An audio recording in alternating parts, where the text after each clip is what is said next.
Marcos capítulo 4, nós vamos ler do verso 31 até o verso 34, onde Jesus conta mais 3 parábolas a respeito do reino de Deus. Marcos capítulo 4, de 21 a 34. Também lhes disse: vem porventura candeia para ser posta debaixo do alqueire ou da cama? Não vem antes para ser colocada no velador? Pois nada está oculto senão para ser manifesto, e nada se faz escondido senão para ser revelado. Se alguém tem ouvidos para ouvir, ouça. Então lhes disse: atentai no que ouvis. Com a medida com que tiverdes medido, vos medirão também, e ainda se vos acrescentará. Pois ao que tem se lhe dará, e ao que não tem, até o que tem lhe será tirado. E disse ainda: o reino de Deus é assim como se um homem lançasse a semente à terra. Depois dormisse, se levantasse de noite e de dia, e a semente germinasse e crescesse, não sabendo ele como. A terra por si mesma frutifica, primeiro a erva, depois a espiga, e por fim o grão cheio na espiga. E quando o fruto já está maduro, logo se lhe mete a foice, porque é chegada a ceifa. E disse mais: a que assemelharemos o reino de Deus, ou com que parábola o apresentaremos? É como um grão de mostarda que, quando semeado, é a menor de todas as sementes sobre a terra. Mas uma vez semeada, cresce e se torna maior do que todas as hortaliças, e deita grandes ramos a ponto de as aves do céu poderem aninhar-se à sua sombra. E com muitas parábolas semelhantes lhe expunha a palavra, conforme o permitia a capacidade dos ouvintes. E sem parábolas não lhes falava, tudo, porém, explicava em particular aos seus próprios discípulos. Oremos mais uma vez. Pedimos, nosso Deus, a iluminação do Teu Santo Espírito para compreender as palavras do Senhor Jesus aqui.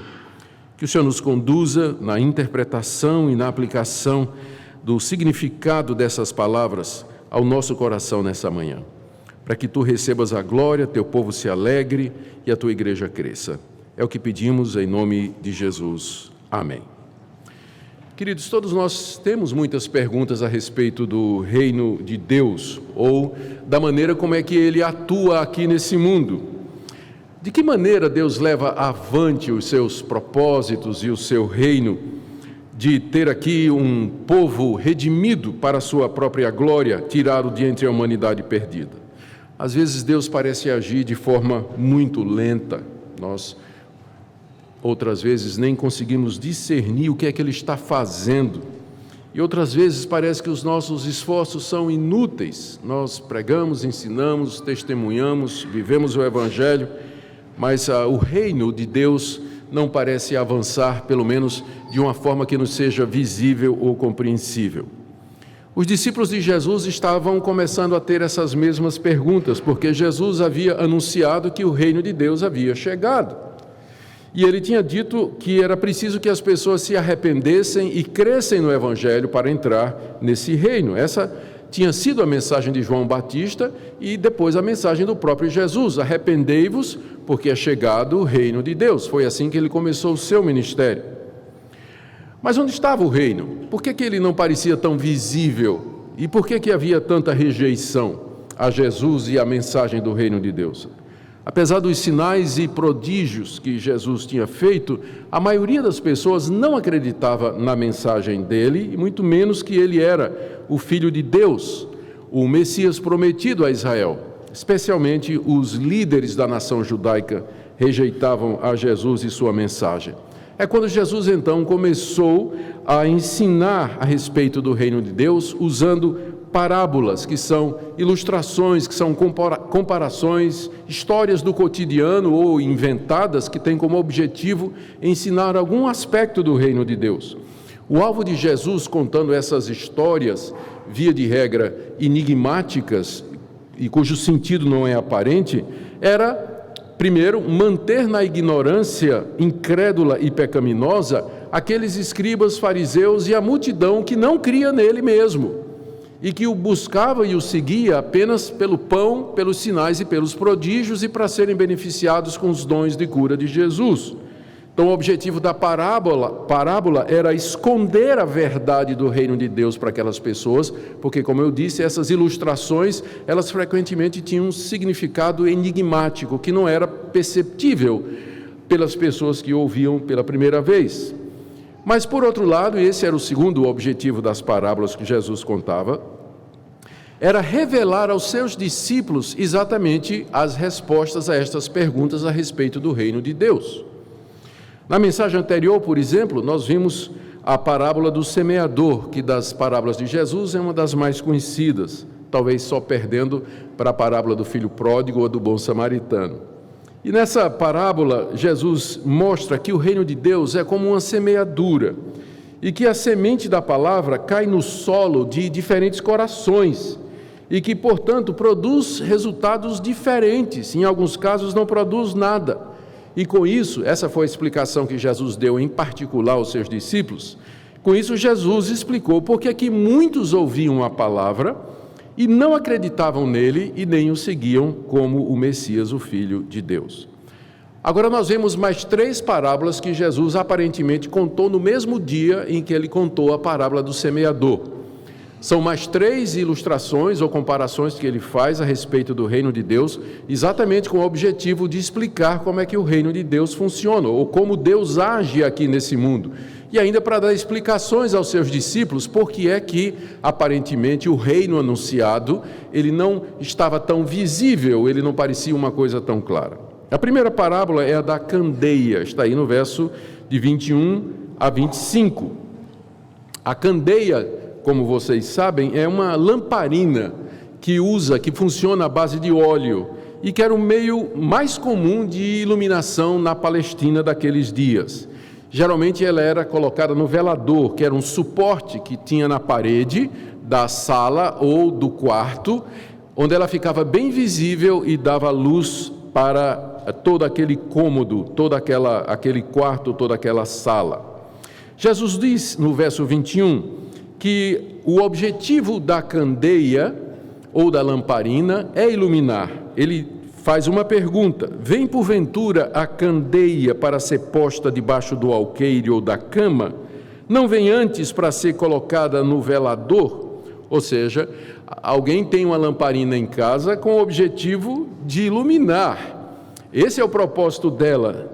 O alvo da lamparina, o propósito dela, não é ser colocada debaixo do alqueire. O alqueire era um cesto ou uma vasilha que era usada para medir uma quantidade de cereal. Ninguém pega a lamparina e coloca debaixo de uma cesta ou de um cesto, e nem debaixo da cama.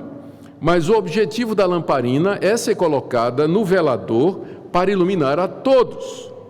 Contudo, Jesus nos diz no verso 22, por um tempo a lamparina pode ficar oculta e ficar escondida, sem que sua luz seja percebido por todos.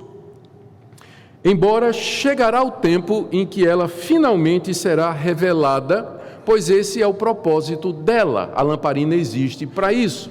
Se por um tempo, se por um espaço de tempo ela permanece oculta e o seu brilho não é visto, isso haverá de passar, porque o alvo dela, de fato, é ser manifesto. É isso que Jesus diz no verso 22. Nada está oculto, senão para ser manifesto. E nada se faz escondido, senão para ser revelado. O que Jesus quis dizer com isso? Em que sentido, então, o reino de Deus é semelhante a uma lamparina que é feita para dar luz, mas que durante um tempo permanece oculta e velada até que finalmente ela brilha? Jesus queria dizer, então, que durante o seu ministério, o reino de Deus, à semelhança de uma lamparina que estava oculta, estava parcialmente velado. Por isso que ele ensinava por parábolas e ditos misteriosos. E Jesus parecia uma pessoa absolutamente normal. Então, para muita gente, a luz do Evangelho, a luz do reino de Deus, era como uma lamparina que estava escondida. Eles não percebiam a verdade a respeito dela, não percebiam o brilho a respeito dela. Essa era a razão pela qual muitos o rejeitavam. Por causa da dureza do coração deles, Deus velou e encobriu o reino dos seus olhos. Eles estavam vendo, mas não percebiam, ouviam, mas não entendiam. Durante o ministério de Jesus, então, o reino de Deus era como uma lamparina que estava debaixo do alqueire ou debaixo da cama. Mas, esse é o ponto, chegaria o tempo quando o reino de Deus seria plenamente revelado e manifesto a todos, porque não há nada oculto senão para ser manifesto, e nada se faz escondido a não ser para ser revelado. Aquilo que Jesus estava ensinando aos seus discípulos em segredo e dando o significado destas coisas em particular, um dia seria ensinado abertamente pelos seus discípulos. Aquilo que no momento estava oculto, depois seria revelado. E de fato foi isso que aconteceu. Depois da ressurreição de Jesus e a chegada do Espírito Santo, é que a sua pessoa, a sua obra e o reino de Deus ficaram claros. Os próprios discípulos até aquela altura não haviam entendido corretamente quem era Jesus. Não haviam entendido a razão pela qual ele deveria morrer na cruz. A candeia estava como que debaixo da cama e do velador e do alqueire, mas agora, com a ressurreição e Pentecostes, ela é colocada no velador. Os próprios discípulos, então, passaram a anunciar ao mundo com clareza aquilo que Jesus lhes tinha ensinado em particular. Aquilo que o mestre em oculto dizia para eles e não dizia para as multidões, agora eles anunciavam nos quatro cantos da terra os mistérios do reino de Deus. Eles pregaram por todo o Império Romano, escreveram os evangelhos, as cartas, escreveram sobre a história da igreja, que é o livro de Atos, o Apocalipse, onde tudo é dito de maneira clara e aberta. Paulo, por exemplo, talvez não tenha nenhum deles como Paulo, que de todos foi quem mais colocou a lamparina no velador, explicando a obra de Cristo, a justificação pela fé, a razão da sua morte, a necessidade da sua ressurreição e também da sua vinda gloriosa. Então, esse é o significado da parábola da candeia. E Jesus termina com uma solene advertência aos seus discípulos no verso 23. Se alguém tem ouvidos para ouvir, ouça. Essa palavra foi dirigida primeiro aos discípulos, que seriam os responsáveis por conhecer e transmitir os mistérios do reino de Deus, e, ao mesmo tempo, é uma palavra para todos nós que ouvimos a parábola do reino de Deus, as parábolas do reino de Deus e o ensino do Senhor Jesus Cristo. E essa advertência do verso 23 faz a transição para a parte final da parábola da candeia, quando Jesus então adverte os discípulos sobre o entendimento das parábolas. Ele diz no verso 24: então Jesus lhes disse: atentai no que ouvis, prestem atenção no que vocês estão ouvindo. Com a medida com que vocês medirem, medirão vocês também, e ainda se acrescentará, pois ao que tem se lhe dará, e ao que não tem, até o que tem lhe será tirado. Aqui Jesus adverte os seus discípulos a que prestem atenção e que procurem entender as coisas que ele estava ensinando em particular para eles, o significado da parábola, das parábolas e, portanto, do reino de Deus. Ele diz isso porque as pessoas serão julgadas por Deus de acordo com aquilo que elas receberam. Com a medida que tiverem medido, vocês serão medidos também. Aqui Jesus está usando a lei da justa retribuição. Você será medido com a mesma medida que você mediu outros. O significado é, você vai ser tratado por Deus de acordo com a medida com que você tratou Jesus Cristo. De acordo com sua compreensão das coisas do reino de Deus, Deus haverá de tratar você. O sentido então é esse, que está aí no verso 25. Aquele que tem entendimento nas coisas do reino de Deus e que entende o ensino de Jesus, ele vai entender mais ainda e receberá, além disso, a vida eterna. Verso 25, ao que tem entendimento, aquele que compreende as palavras de Jesus e o significado do reino de Deus, ao que tem se lhe dará. Ele vai ter muito mais entendimento ainda. E lhe será, e ao que não tem, final do verso 25, até o que tem lhe será tirado. Aquele que não tem entendimento, até o que tem, que foram aquelas palavras que ele ouviu e não entendeu, aquilo lhe será tirado. O que Jesus está falando então? O que essa parábola aqui ela representa?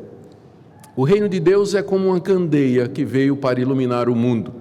Só que por causa da dureza do coração e da rejeição do povo a quem o reino de Deus foi primeiro enviado, essa luz foi velada. O significado do reino de Deus foi transmitido ao remanescente fiel, aos discípulos de Jesus. E Jesus deu a eles, então, a incumbência de trazer à plena luz a verdade a respeito do reino de Deus, que foi o que eles fizeram depois da morte e ressurreição de Jesus e a chegada do Espírito Santo no dia de Pentecostes. E essa parábola também nos ensina que no dia do juízo, Deus vai nos julgar de acordo com a nossa compreensão do Evangelho. Se você ouviu a palavra do Evangelho, se você escutou a respeito do reino de Deus, se você entendeu quem era Jesus, mais será dado a você, e com isso a vida eterna. Mas se você apenas ouviu essas palavras, até o que você tem, que são essas palavras, serão tiradas no dia do juízo, ou seja, você não receberá a recompensa da fé e muito menos a graça de entender quem é Jesus e de conviver com Ele. Em outras palavras, a condenação é o que espera. Portanto, quem tem ouvidos para ouvir, ouça.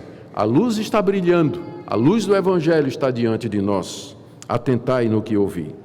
A segunda parábola que Jesus contou nesse mesmo dia, ainda a respeito do reino de Deus, é conhecida como a parábola da semente. Está aí no verso 26 até o verso 29. Aqui Jesus compara o reino de Deus outra vez a uma semeadura e ao crescimento da semente na terra. Aqui ele descreve o processo normal de semeadura, crescimento e colheita, que era muito familiar aos moradores da Palestina. Os judeus eram uma sociedade agrícola, eles dependiam muito da plantação, da lavoura, então eles entenderiam perfeitamente o que é que Jesus estava fazendo aqui, Jesus dizendo. Jesus então começa essa parábola dizendo: o reino de Deus é assim. Então o propósito dele com essa história que ele vai contar é ensinar alguma coisa a respeito do reino de Deus. O reino de Deus, portanto, é semelhante ao quê? E aqui ele narra aquele processo de semeadura. Primeiro, é semelhante a um homem que semeia a semente no seu campo, verso 26. Depois, no verso 27, ele diz que a semente germina e cresce, a terra por si mesmo faz o seu trabalho. No verso 28, ele diz que a semente vira talo, depois vira espiga, e depois uma espiga cheia de grãos, verso 28. Então, o semeador, ele passa a foice e colhe os grãos maduros, verso 29. O que Jesus quis ensinar com isso? Em que sentido o reino de Deus é semelhante a esse processo de semeadura? A resposta que nós dizemos, a resposta que nós temos está, eu creio, no verso 27, onde duas coisas são ensinadas. O verso 27 diz assim: é como se ele dormisse, se levantasse de noite e de dia, e a semente germinasse e crescesse, não sabendo ele como. Há duas coisas que Jesus destaca aqui. Primeiro, que a semente germina e vira espiga através de um processo natural que obedece leis naturais e que funciona independentemente se o homem está acordado ou está dormindo. É como se ele dissesse: o reino de Deus está agindo. Quer você esteja dormindo, quer você esteja acordado, Deus está operando no mundo. E Ele está fazendo isso através das leis que Ele estabeleceu. Nos é dada a responsabilidade de semear, mas a frutificação segue leis que Deus estabeleceu. E essas leis funcionam mesmo quando você está dormindo. Segunda coisa é que o homem não sabe exatamente como isso acontece, como Jesus diz no verso 27, final do verso, não sabendo ele como. Há um mistério em tudo isso, o mistério da vida, como é que uma semente, ela produz fruto, ela germina, ela cresce e depois ela desabrocha, produz uma espiga cheia de grãos. Há todo o mistério da vida e da providência de Deus atuando aí, e o homem, o semeador, Jesus diz, ele não sabe como essas coisas acontecem. Esses são os dois pontos de comparação. Primeiro, que o homem está dormindo, e enquanto isso a semente está germinando e as forças naturais estão em operação. E segundo, que ele não entende exatamente como é que essas coisas funcionam. E aqui está então o que Jesus quer dizer com relação ao reino de Deus. A semente é a palavra de Deus, e o semeador é aquele que ensina e prega a palavra às pessoas. De uma forma que nós não sabemos, Deus faz a semente da palavra germinar nos corações. Nós não sabemos como Deus faz isso, não sabemos quando Ele vai fazer e não sabemos como Ele vai fazer. Mas a palavra que é semeada nos corações, Deus a faz frutificar de acordo com o seu querer e de acordo com sua vontade. Ele faz isso pelo seu próprio poder. Ele não precisa de nós para fazer com que a palavra de Deus frutifique no coração das pessoas, quer estejamos dormindo ou acordados. Trabalhando ou deixando de trabalhar, a palavra de Deus germina nos corações. E Deus, como eu disse, faz isso usando meios e causas secundárias. O propósito de Jesus aqui com essa parábola era encorajar os discípulos diante da rejeição que Jesus e eles estavam recebendo da grande maioria dos judeus. O que Jesus quer dizer é que o reino de Deus haverá de crescer, inevitavelmente, e que nossa tarefa é semear, mas o crescimento é de Deus. E Deus faz o seu reino crescer de maneiras misteriosas, que nós desconhecemos, não sabemos e não podemos prever. E, via de regra, não podemos nem ajudar. Contudo, o resultado final está garantido, haverá uma colheita. O homem vai passar a foice e vai colher o grão maduro. Pode ser que aquele que colha não foi o mesmo que semeou.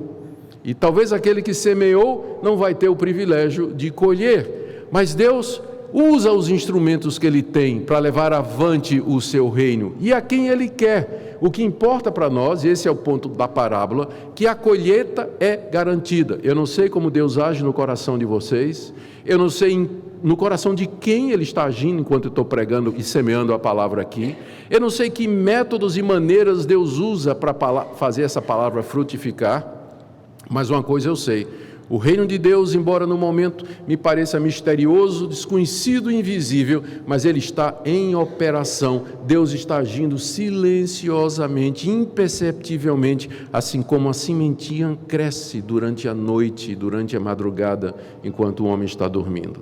Deus está agindo e nós cremos nisso, e essa é a nossa confiança. A terceira parábola de Jesus, naquele mesmo dia, sobre o reino de Deus, está no verso 30 até o 32. É conhecida como a parábola do grão de mostarda. É a terceira na sequência. Na verdade, seria a quarta, né? Porque a primeira foi a parábola do semeador. Então, seria a quarta. Jesus começa com uma pergunta para atrair a atenção do povo. Verso 30. A que assemelharemos o reino de Deus? Ou com que parábola o apresentaremos? Jesus quis atrair a atenção do povo fazendo essa pergunta. E em seguida ele mesmo responde. Ele compara o reino de Deus a um grão de mostarda, verso 31, é como um grão de mostarda, que quando semeado é menor de todas as sementes sobre a terra. Na verdade, o grão de mostarda não era a menor semente, não é a menor semente que existe, mas na Palestina daquela época, para o judeu, era considerada como sendo a menor de todas. E Jesus então está tratando de acordo com o conhecimento que eles têm. Jesus está usando aqui aquilo que o povo falava e acreditava. Em seguida, Jesus diz no verso 32, uma vez semeada, ela cresce e se torna maior do que todas as hortaliças e deita grandes ramos a ponto de as aves do céu poderem aninhar-se à sua sombra. Embora a semente de mostarda fosse minúscula, depois que ela brotava e crescia, formava uma árvore. A mostarda é uma hortaliça, mas depois de crescer se torna uma árvore grande o suficiente para abrigar pássaros em seus ramos e homens debaixo de sua sombra. Ela pode chegar até 4 metros de altura, muito frondosa e com muitos galhos. E tudo isso de uma sementinha minúscula. Qual é o ponto de Jesus aqui? Eu acho que essa comparação é mais evidente do que a parábola da candeia, né? Por exemplo, que das 4 é a mais complicada. É evidente que Jesus está dizendo que o reino de Deus tem pequenos princípios. Ele começa como uma sementinha de mostarda. Ele começa pequeno, mas depois ele se torna grande e acolhe muita gente. Talvez Jesus aqui esteja se referindo à entrada dos gentios na igreja, a árvore frondosa, na qual muitos pássaros vêm fazer ninhos. Quem sabe ele se refere aos povos que haveriam de ser agregados ao reino de Deus, uma vez que os judeus o rejeitaram. E com isso Jesus deseja explicar aos seus discípulos por que é que o reino parecia pequeno, insignificante, diante da rejeição que ele recebia. Ele queria encorajar os discípulos a perseverar e confiar que Deus haveria de trazer o seu reino sobre a terra, e que eles estavam apenas no começo. Aquilo que Jesus estava fazendo com os seus discípulos era apenas o começo, era apenas a pequena semente de mostarda lançada à terra. Mas um dia ela se tornaria uma árvore frondosa. Com isso Jesus aponta para o fim dos tempos, a vinda do Senhor Jesus, quando Deus tiver terminado aqui a sua obra, quando o seu reino vier em plenitude, quando todas as nações serão ajuntadas diante dele, quando Jesus virá para ser recebido em glória pelo seu povo e teremos o novo céu e a nova terra onde habita a justiça. Mas agora é como se nós estivéssemos jogando sementes de mostarda, pequenininhas. Marcos termina essa parte dizendo que Jesus ensinava ao povo somente através de parábolas, verso 33, com muitas parábolas semelhantes. Lhes expunha a palavra, conforme permitia a capacidade dos ouvintes, e sem parábolas não falava nada, porém tudo explicava em particular aos seus próprios discípulos. O que nós podemos aprender então, queridos, fechando aqui essa mensagem, o que podemos aprender sobre o reino de Deus? O que essas parábolas nos ensinam?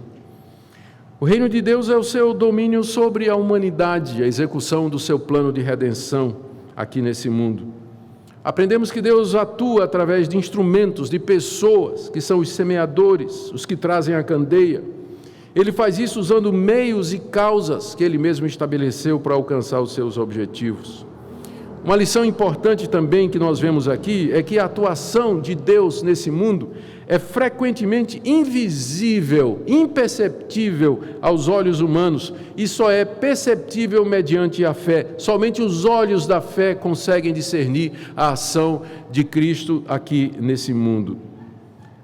Outra lição é que o reino de Deus, às vezes, parece ser pequeno, insignificante, inferior comparado com movimentos mundiais, correntes, tendências humanísticas e materialistas que influenciam e dominam o mundo moderno. Quando a gente pensa no cristianismo como uma força comparada com as demais forças que moldam a sociedade ocidental na qual estamos inseridos, nós dizemos realmente é como uma semente de mostarda. Os cristãos perseguidos, rejeitados, hostilizados em todo lugar. Mas essas 3 parábolas nos ensinam a mesma coisa. A candeia vem para ser colocada no velador. E não tem nada oculto que não seja revelado. Não tem nada encoberto que não seja manifesto. A semente é pequena, mas a árvore que ela produz é grande e frondosa. Ela é jogada na terra e nós não sabemos como funciona, mas Deus está agindo, quer nós estejamos dormindo ou acordados. Ou seja, o resultado final é esse, que a vitória de Deus é certa, o seu reino haverá de vir, e nós podemos confiar e aguardar nisso. E termino com essa pergunta: se você entende isso, se você já entendeu o reino de Deus, se você já compreendeu que Deus está agindo nesse mundo imperceptivelmente e de maneiras que nós não entendemos, através das notas que sempre a palavra é um instrumento, através da sua palavra, chamando pessoas, mudando vidas, e de uma forma muito discreta, muito sutil, exigindo que nós creiamos, que nós nos submetamos e que nós tenhamos esperança, que nós não desanimemos, que nós entendamos isso, que o reino dele nesse mundo nunca terá a unanimidade do mundo, mas a sua perseguição, o seu ódio e a sua hostilidade, e que ser cristão representa isso também. Não desanimemos, irmãos, portanto, diante das dificuldades que sempre existirão no nosso trabalho no reino de Deus. Às vezes Deus parece ir devagar demais, às vezes a gente não sabe exatamente onde Deus quer chegar, mas nós podemos confiar que Ele está no controle de todas as coisas e que a vitória final é certa, para a glória dEle e a alegria do seu povo. Oremos. Deus amado, bendizemos o Teu nome porque a nós nos é dado conhecer os mistérios do reino de Deus. Para os de fora, parece tudo conversa fiada, um homem pendurado numa cruz, viver uma vida santa, reta, crer na segunda vinda do Senhor Jesus e que Tu estás no controle de tudo. Para o mundo tudo isso é loucura, mas nos é dado conhecer pela Tua graça os mistérios do reino.